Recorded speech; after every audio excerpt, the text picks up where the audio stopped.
세우게 주시는 하나님 말씀. 신약성경 누가복음 10장 13절부터 21절까지 말씀.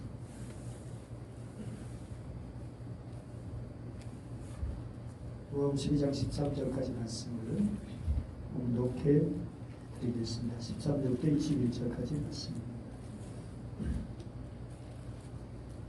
우리 중에 한 사람이 이르되 선생님 내 영을 명하여 유산을 나와 나누게 하소서 하니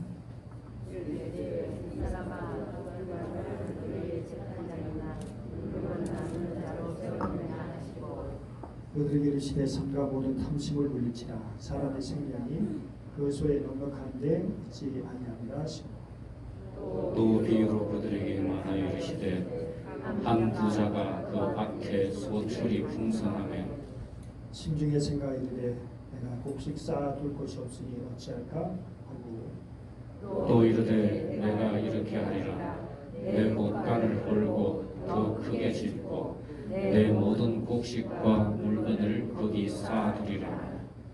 또 내가 내 영혼에게 이르되 영혼아 열에 있을 물건을 많이 쌓아두었으니 평안히 쉬고 먹고 마시고 즐거워하자 하리라 하되 하나님께서는 이르시되 어리석은 자여 오늘 밤에 내 영혼을 도로 찾으리니 그러면 내 준비한 것이 누구의 것이 되겠느냐 하셨으니 자기를 위하여 재물을 쌓고 하나님께 대하여 구하지 못한 자와 이와 같으니라.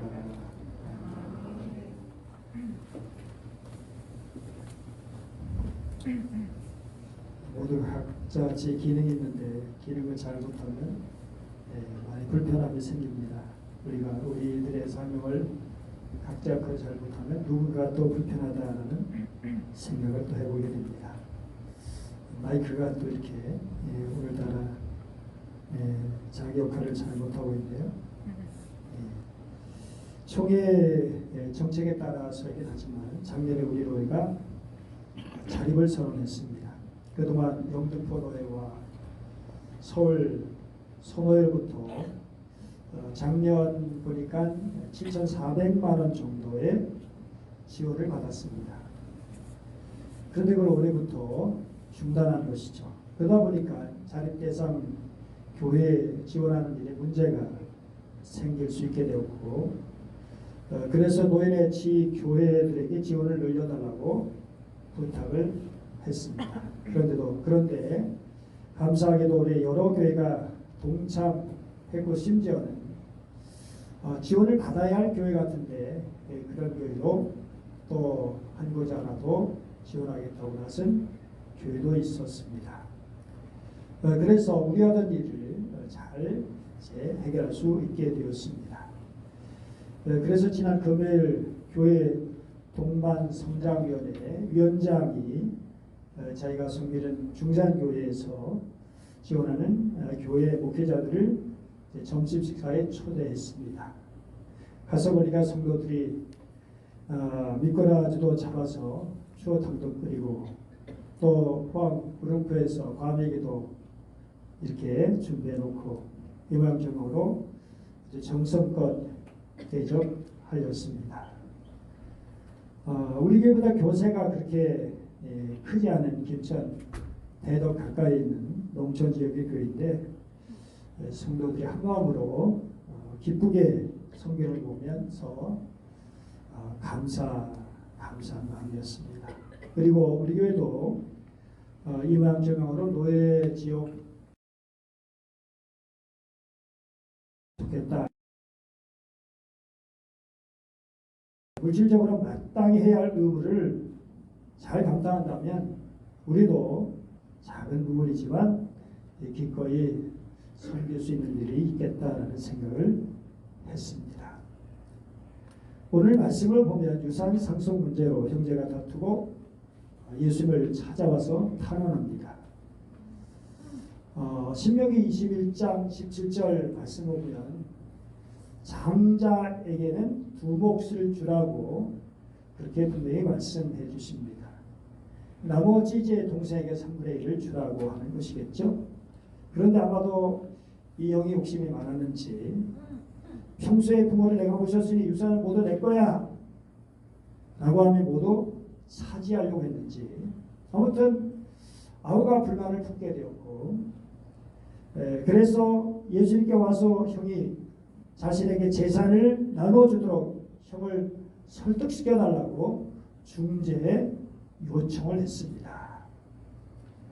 근데 이에 대해서 예수님은 그 동생 마음에 시원하게 대답하신 것이 아니라, 이 사람아, 누가 나를 너의 재판장이나 물건 나누는 자로 세우느냐, 그렇게 말씀하시고는 삼가 모든 탐심을 물리치라. 사람의 생각이 그 수에 넉넉한 데 있지 아니하리라, 이렇게 말씀하신 겁니다. 아버지의 재산을 법대로 분배받는 일은 참 중요하죠. 좀 더 재산 문제 때문에 많은 집에서 문제가 생기는데, 법 정의대로 실천하는 게 중요하죠. 근데 중재 요청을 받으신 예수님께서는 탐심이란 말씀을 쓰셨습니다. 그렇다면 지금 이 사람들의 마음에 탐심이 있다는 거예요. 다시 말해서 중심 오시는 주님께서 인생의 만족과 기쁨을 재물에서 찾는 그런 마음을 보셨다는 겁니다. 돈만 많이 가지면 그 돈이 자기를 행복하게 만들어줄 것이라고, 든든하게 만들어줄 것이라고 생각했던 마음이죠. 여러분, 탐심이라고 하는 것은 욕망에 젖은 마음, 자신의 분에 넘치도록 더 많이 가지려고 하는 욕망을 의미하죠. 늘 부족하다고 생각하고요. 아직도 더 필요하다고 생각하고. 저는 참 이해가 되지 않는 그러한 것인데, 평생 쓰고도 남을 만한 재산과 물질이 있는데도 불구하고 거기에 만족하지 못하고 더 가지려고, 심지어 불법까지 저지르고 더 가지려고 더 움켜쥐려고 길을 쓰는 그런 모습들, 그야말로 그런 사람들에게는 세상 모든 것을 다 가진다 해도 그 욕심의 마음을 채울 수 있을까요? 이 탐심이라는 것은 악덕 목록에 있는 것이죠. 하나님에 관한 지식과 믿음과 순종이 없는 삶을 말하죠. 부도덕한 삶의 표시로 성경은 말씀해주고 있습니다. 어떤 것이든 자기 중심으로 소유하려는 마음, 아직 가지지 못한 게 많다는 그런 강박관념. 그래서 주님은 이 형제들의 일을 그 중심에 있는 탐심으로 그 원인을 보신 것이죠. 만약 주님께서 이 형제들을 중재해서 유산 문제를 해결해 주셨다면, 그러면 이 형제들의 문제는 해결되는 것이냐 라는 것입니다. 아니, 여전히 돈을 더 갖고 싶은 마음, 이기적인 마음이 그들 속에 남아있는데 그들의 형제가, 우애가 좋아질까요? 근본적인 문제가 해결되는 것일까요? 탐심은 항상 더 원하는 죄입니다. 그것이 사물이건 쾌락이건 탐심을 하는 찬 사람들은 자기가 가진 것으로 만족하지 못해요. 다른 사람이 가진 것을 그래서 탐냅니다. 그것이 사람일 수도 있고 재물일 수도 있는 것이죠. 손님이 부쩍대는 마트 주인에게 여쭈었습니다. 아, 이 동네 돈은 선생님이 다 쓸어 모으신 것 같아요. 그때 주인이 뭐라고 대답했을까요? 무슨 말씀을요? 이월 마트가 문 닫아서 잠시 그런 거예요. 자기가 지금 손님이 많다고 생각하지 않고 아직도 부족하다고 생각하는 거예요. 고도피라는 그런 글이 있는데, 이 탐욕의 복음을 보내라 라는 그 책 중에 한 부분을 담당했는데요. 1장, 2장을 담당했죠. 이분이 그 1장에서 부와 건강의 복음이라는 질병, 이런 제목에서 이렇게 말했어요. 현대 기독교는 부와 건강의 복음이라 불리는 그 속에 복음의 특성이라고는 전혀 찾아볼 수 없는 악성 질병에 빠르게 감염되고 있다. 그 중에서 가장 노골적인 형태는 하나님을 섬기며 부자가 되라, 혹은 더 건강해져라는 주장이다 라고 말해주고 있어요. 어떤 사람들은 이렇게 설교하거나 주장하죠. 하나님은 모든 자녀가 재정적인 번영을 누리게 원하시고 그러므로 크리스찬이 가난하다는 것은 하나님의 뜻이 아니라 사탄의 패배한 삶이다. 옛날에 보니까 예수 믿고 3년 지났는데 부자가 되지 않으면 문제 있다. 그 신앙에 문제가 있는 것이다. 그런 얘기를 제가 직접 들어본 적이 있었어요. 오래전에. 그게 정말 예수님이 말씀하신 것일까? 그 신앙이 얼마나 신앙일까? 근데 이런 주장에 쓴 것이 두 번째 문제가 즉 이런 주장이 나와요. 우리는 하나님의 자녀들이기 때문에 왕의 자녀이기 때문에 언제나 최고의 지혜를 누려야 되고 가장 크고 가장 좋은 것 최고를 소유해야 되고 오직 그럴 때만 하나님께 영광을 돌리게 된다. 아주 그럴듯한 말이지만 이것은 그리스도의 성육신과 십자가의 본질을 승한 다음에 이런 주장은 참으로 이상한 신학이죠. 아무리 이 주장이 성경적인 옷을 입는다 할지라도 결코 성경적이지 않다라는 것입니다. 모든 탐심을 버리라 하신 예수님께서는 이어서 비유의 말씀을 주셨는데 밭을 경작하는 농부인데 그의 공작이 들어서 소출이 이놈보다 훨씬 많이 거두어들여졌어요.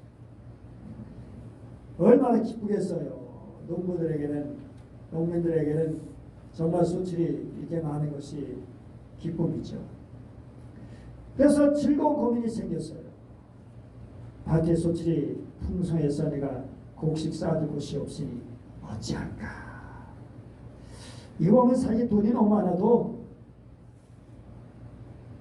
많은 것을 얻어도 걱정인가 봐요. 이 부자는 거둬들인 곡식을 저장할 곳이 없어 걱정하다가 지금 있는 창고를 다 부수고 더 큰 창고를 짓기로 했습니다.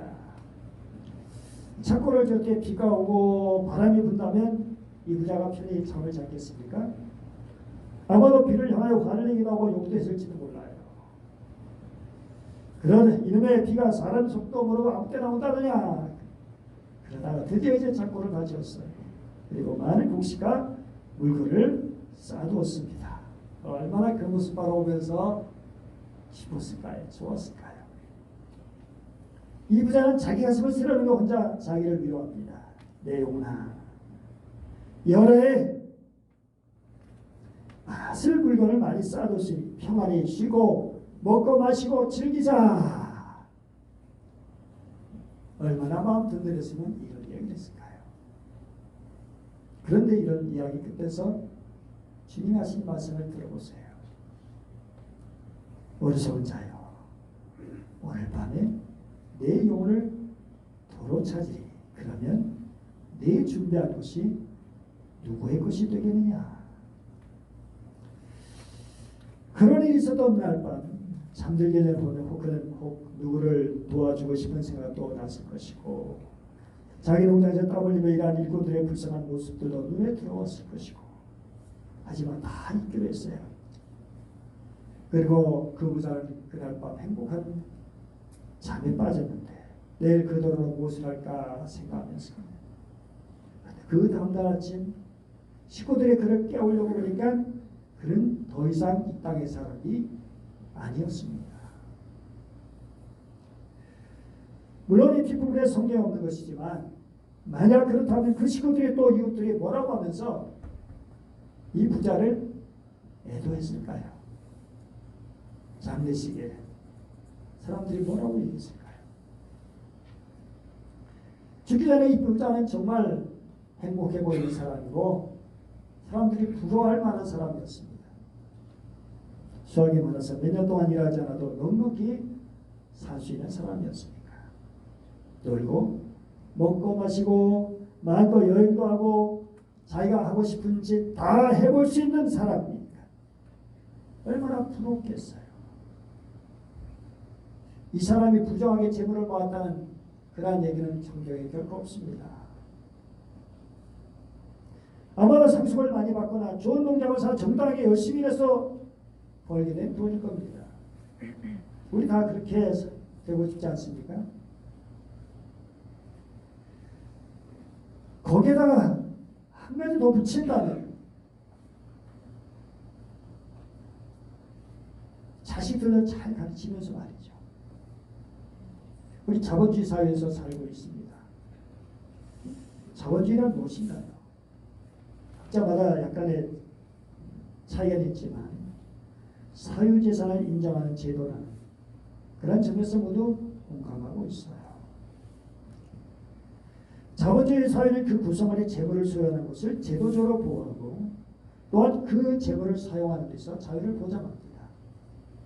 그리고 이윤협력을 가장 큰 목적으로 하는 경제활동을 하죠. 자본주의 사회에서는 재물이 많을수록 그 사회에서의 활동 역량이 증가되고 재물이 없을수록 활동 역량이 감소되죠. 돈이 많으면 큰 소리 치고요. 많은 일을 할 수 있고 돈이 없으면 주눅 들고 제대로 일도 할 수 없고.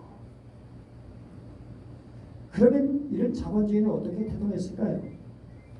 자본주의 하면 대체적으로 막스 웨버의 대표적인 저서 개신교 윤리와 프로테스탄트 윤리와 자본주의 정신을 떠올리죠. 그 책에서 그런 다음과 같은 맥락의 통찰을 보여줍니다. 중세 로마 가톨릭 시대로 유럽 대부분 지역에서 생산되는 부가 부스런히 교황청으로 흘러갔습니다. 당시 교회는 일반 대중들에게 금욕적인 생활을 요구했어요.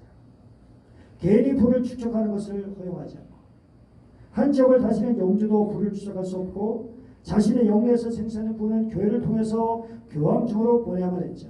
당연히 반발심이 생기게 되었죠. 그런 가운데 교황청은 베드로 성당을 크게 개축하려는 계획을 세우고 유럽 전역의 부를 끌어모았습니다.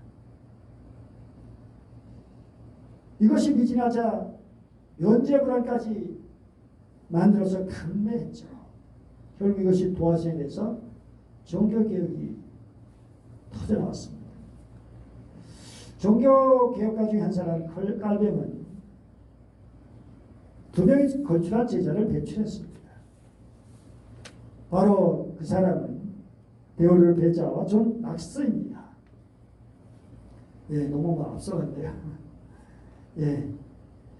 베자는 유럽 대륙에서 개혁교회를 설립했던 그런 사람이고요.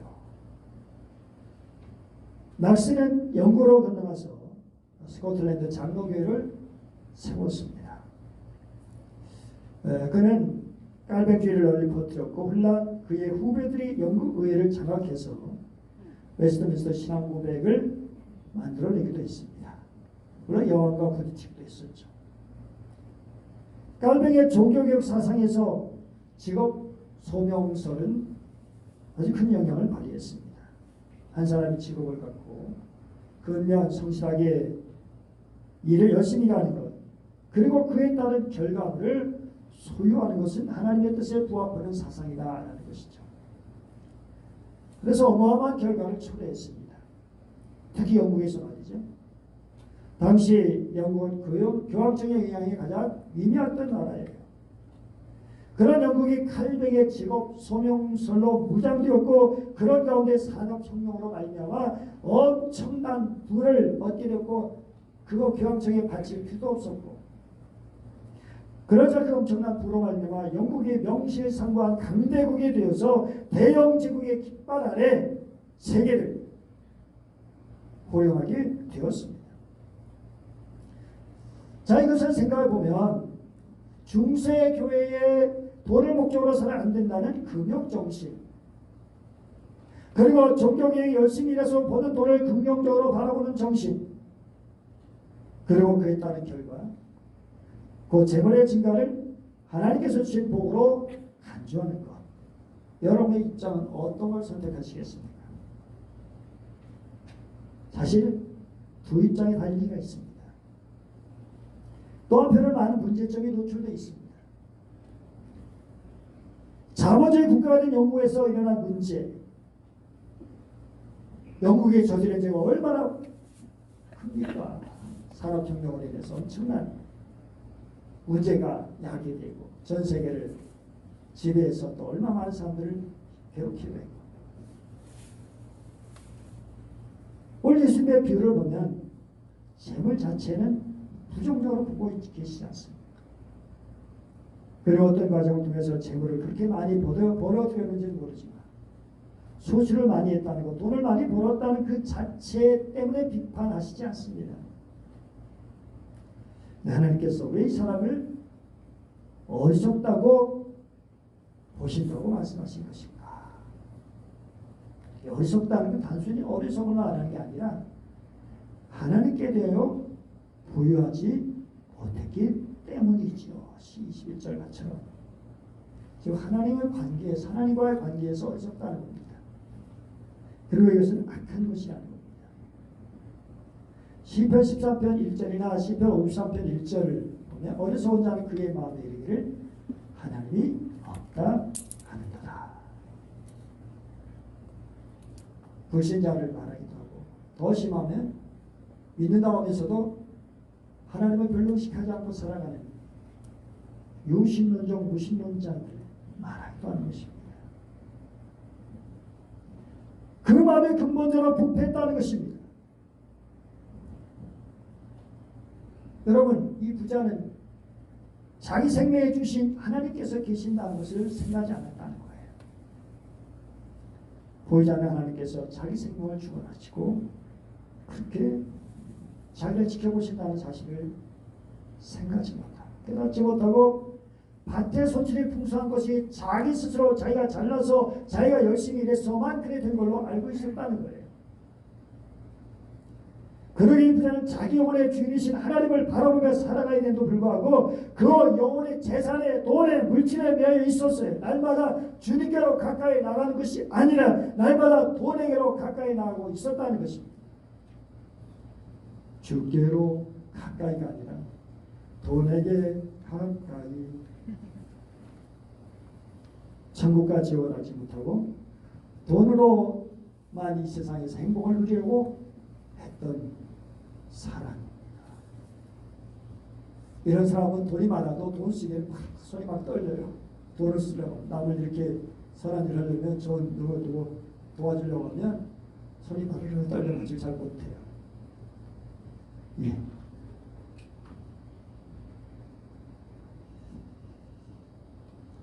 사랑하는 여러분, 예수 믿는 사람 중에서도 돈을 의지하고 사는 사람, 돈에 매이는 사람들이 의외로 많다는 거예요. 의외로 많아요. 어떤 교회는 교회를 건축하자면 싹 사라지는 교회들이 있어요. 그러다가 이제 다 건축하고 나면 쑥 또 오기다. 그런 부담을 하고 싶지 않다는 것이죠. 다른 것을 버리라면 쉽게 버릴 수 있어도 하나님에서 돈을 버리면 신앙을 떠날 사람들이 상당수 있다는 거예요. 하나님 물질 얘기만 그것만 신경 쓰고 건드리지 마시고 복 주시고 잘되게 하는 그것만 얘기해 주세요. 이러면죠, 우리 하나님은 어떤 하나님이실까요? 돈을 버리냐 하나님을 버리냐, 그러면 당할 사람들이 참 많다는 거예요. 부자 청년이 그랬죠. 이 부자의 유일한 관심은 이 땅에서 어떻게 잘 먹고 잘 살고 자기를 위하여 재물을 쌓는 그런 것에 있었던 거죠. 세상 것에는 부유했지만 하나님께서 부유하지 못한 것이 어리석은 것입니다.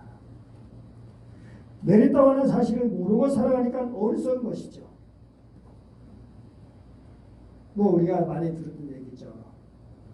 젊고 야망에 찬 젊은이와 인생 알고 있는 한 노인과 호감 대화. 젊은이가 나는 상업을 배우고 그러고 난 뒤에 성경을 익히겠습니다.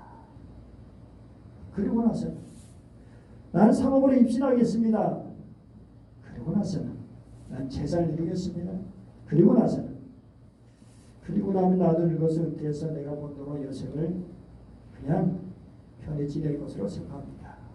그리고 나서는 답이 없어요. 그러고 나서는 다음 세계가 있다는 것을, 하나님의 세계가 있다는 것을 알지 못했죠. 물론 하나님의 나라는 이 땅에서도 하나님의 나라, 우리 죽은 뒤에도 영원한 하나님의 나라 있죠. 세상에서 아무리 잘 준비했다 할지라도 그 다음에 삶을 준비하지 않는다면 그 다음에 삶의 준비가 돼서 돌입했을 때 큰 문제가 생기죠. 그 다음에 삶을 자기를 위해서 재물을 쌓는 방식이 아니라 하나님께서 부유한 자세를 가짐으로써 준비하는 것이거든요.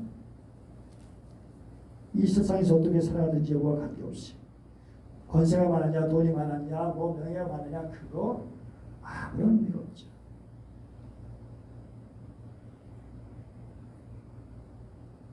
그래서 모든 사람은 다음 삶을 위해 준비가 아주 중요한 거예요.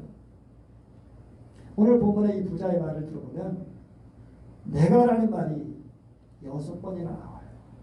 영어 성경에는 7번 나와요. 이 부자는 삶 전부를 자기 중심적으로 살았다는 거예요. 정말 내 것이 내 것입니까? 한번 해보세요. 여러분이 가지고 있는 것이 정말 여러분의 것입니까?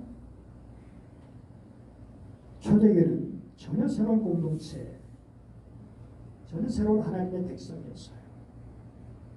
그래서 그들은 자기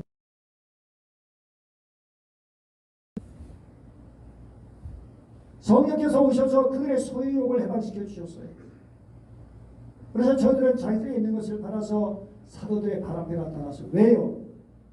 자기들이 직접 도와주시면 왜 그렇게 안 했을까요? 자기 이름을 내지 않기 위해서입니다. 사도들의 이름으로 주님의 이름으로 그렇게 나누죠. 사도들도 자기 이름 내기 위해서 했을까요? 아니잖아요. 그거를 정말 어려운 사람들, 가난한 사람들, 도움이 필요한 사람들에게 주님의 이름으로 나눠주는 것이죠. 생색낼 이유 없었습니다.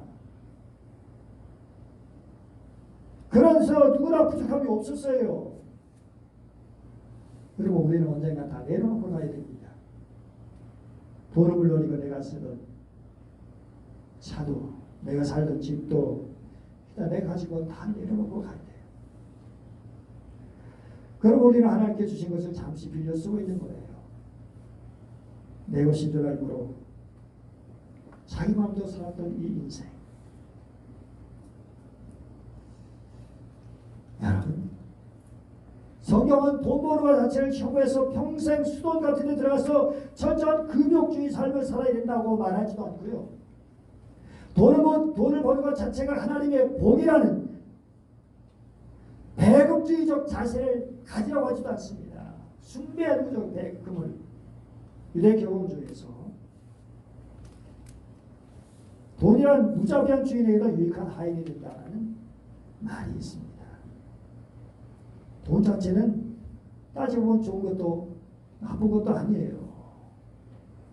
주인이 되는 것도 하인이 되는 것도 그 돈을 쓰는 사람의 인간성, 즉 됨됨에 달려 있습니다.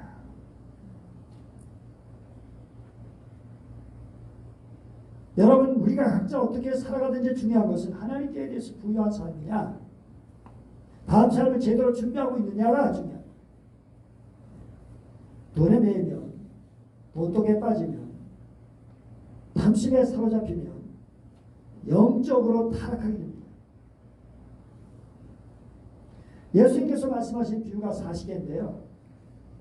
40여 개죠. 그 중에 돈과 소유에 관한 비유가 16개입니다. 예수님 돈 얘기 많이 하셨어요. 돈이 그만큼 우리 인간에게 중요한 것이기 때문에. 그것 때문에 많은 문제가 일어나고 신앙생활에도 많은 영향을 끼치고 영적인 일에도 많은 방해를 초래하기 때문에 하와는 선악과를 탐내어 선악과를 따먹는 죄를 범했습니다. 롯의 아내는 소돔성에 둔 재물에 마음에 두어 뒤를 돌아보다가 소공기둥이 되고 말았습니다. 전쟁 노예물을 탐냈던 아가는 결국 자신과 자신의 가정을 파멸하게 만들었습니다. 유다는 탐심 때문에 스승인 예수님을 팔고 목매달아 죽고 말았습니다. 결국 탐심은 죄의 뿌리입니다. 우상숭배. 하나님께서는 나 외에 다른 신을 내게 두지 말라고 말씀하시죠. 그런데 인간은 탐심 때문에 황금, 돈을 만몬으로 신으로 섬깁니다. 우상에게 절하지 말며 그것을 섬기지 말라고 하셨지만 인간은 돈 때문에 양심을 굽히고 우상으로 섬깁니다.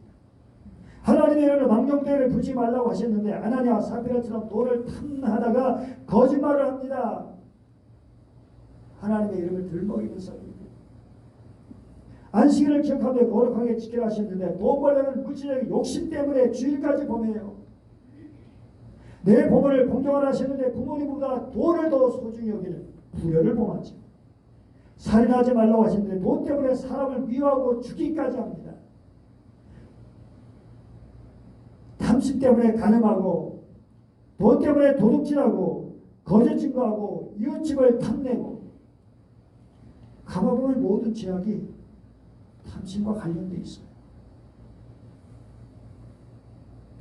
또 탐심은 신앙 성장을 불가능하게 만듭니다. 왜 여러분이 은혜 받지 못합니까? 하나님을 사랑하고 오직 하나님께 정말 드려지면 은혜 받지 못할 일이 뭐가 있겠습니까? 여러분 정말 사랑하는 사람에게 뭘 줄 때 기분 나쁩니까? 아깝습니까? 아니잖아요. 없어 못 주지. 더 주고 싶은데. 정말 저는 헌금해서 기뻐본 적이 있어요. 헌금이 얼마나 기쁜지 헌금하는 게 근데 그 기쁨이 많이 상실되는 게 저의 문제이기도 합니다. 어떤 때는 우리 집사님 그냥 적금 깨가지고 이자까지 다 헌금한 적도 있습니다. 우리 감동 주시니까 하죠. 뭐 시켜서 한 겁니까? 저는 솔직히 아까운데 옆에서 왜 저렇게 나도 쓸 거 많은데 목사니까 하지 말라는 못하잖아요. 사랑하는 여러분, 뭘 사랑하십니까 여러분? 하나님이 책임지지 않으실까요? 하나님이 책임지시다 합니다. 여러분 11조 드려서 제 생활이 못 살았나요? 정말 어려울 때도 있었어요. 지갑도 잊어버릴 때도 있었고 87년도 처음에 와서 5만원 살해받았고 시골교회에서 정말 힘들 때도 많이 있었습니다. 사례비가 우리 교회에서 절반 나온 적도 있었어요. 근데 그때 못 살았나요? 굶어 죽었나요? 아닙니다. 하나님 다른 방법으로 채워주시더라고요. 다른 방법.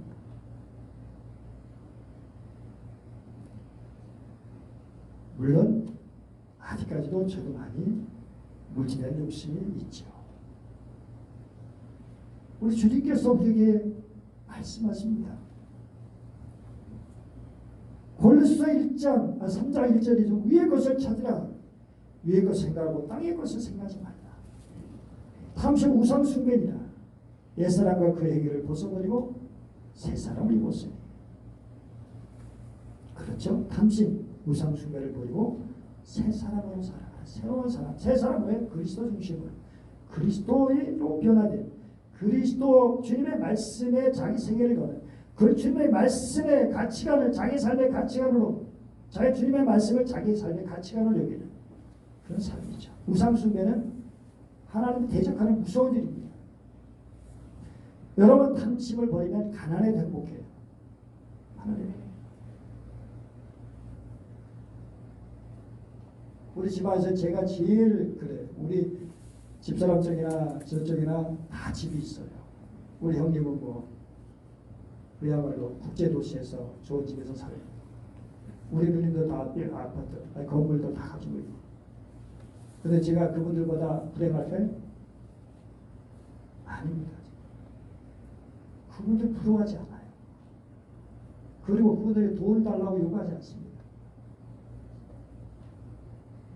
잘 살고 있어요. 하나님. 영국 작가 서머셋 몬 그 1919년에 이제 동문의 식스펜스 달과 육펜스라는 그 소설을 썼는데요. 이걸 이제 화가 고갱을 모델로 한 거예요. 안중면의 산에 찰스 스트릭랜드가 달빛 세계의 마력에 이끌려서 육펜스의 세계를 탈출하는 과정을 그리고 있습니다. 이 달 같은 달은 뭘 상징하는 것일까요? 이 달이라고 하는 것은 정말 높은 정신세계의 고상한 삶을 상징하는 거예요.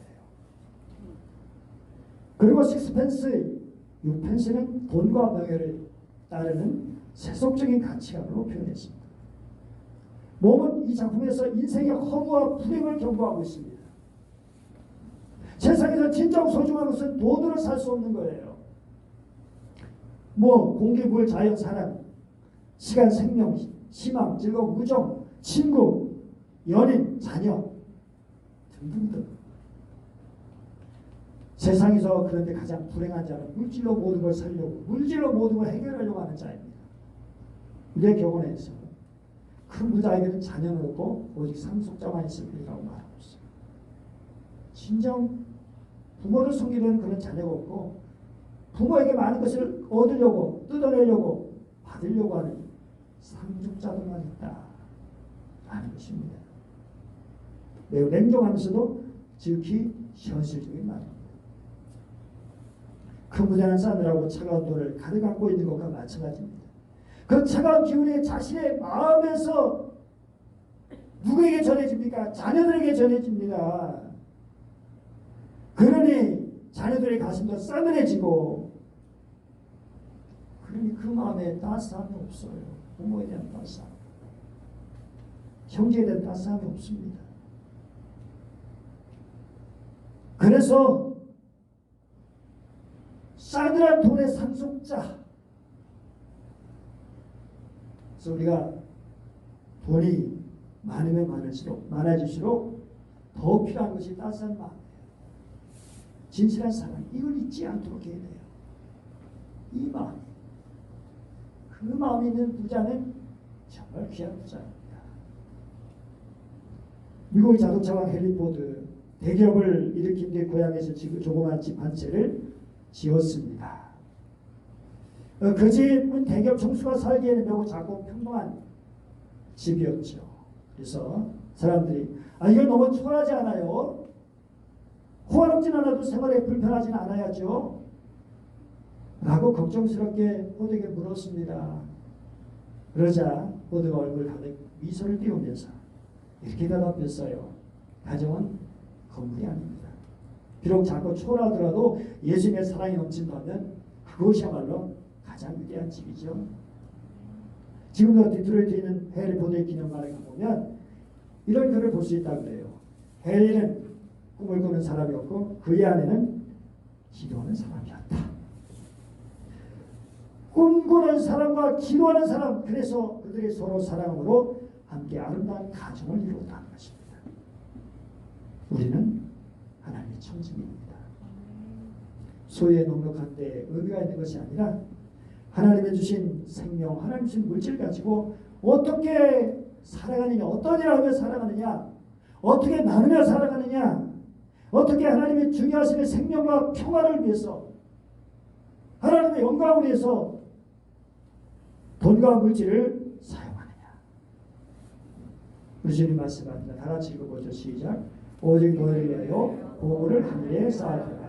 거기는 조금이나 동록이 해하지 못하며 도둑이 금을 뜯지도 못하고 도둑질도 못하느니라. 내 보물이 있는 그곳에는 내 마음도 있느니라.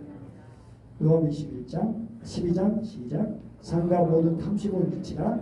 사람의 생명이 그 소에 넉넉한 데 있지 아니하니라. 기도하겠습니다. 하나님 아버지 감사드립니다.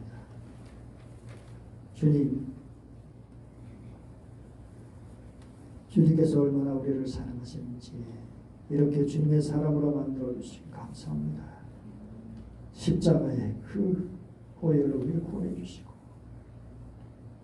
오늘도 이렇게 주님을 예배할 수 있는 하나님의 사람으로 만들어 주심을 감사합니다.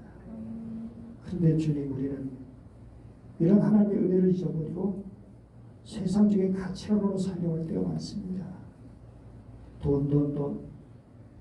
돈이 최고인 줄 알 때도 많고 돈에 인색하고 돈에 노예가 되기도 하고 마땅히 하나님께 드려야 할 것을 드리지도 못하고 그렇다고 더 행복한 것도 아니고 더 가치 있는 삶을 사는 것도 아닌데 주여 우리의 이런 연약함을 주여 우리로 주시고 주님의 마음으로 변화시켜 주셔서 정말 물질 때문이 아닌 주님 때문에 사랑으로 행복할 수 있는 사람들 되게 하여 주시옵소서.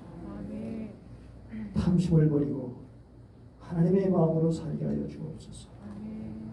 감사드리며 주 예수님의 이름으로 기도드립니다. 아멘.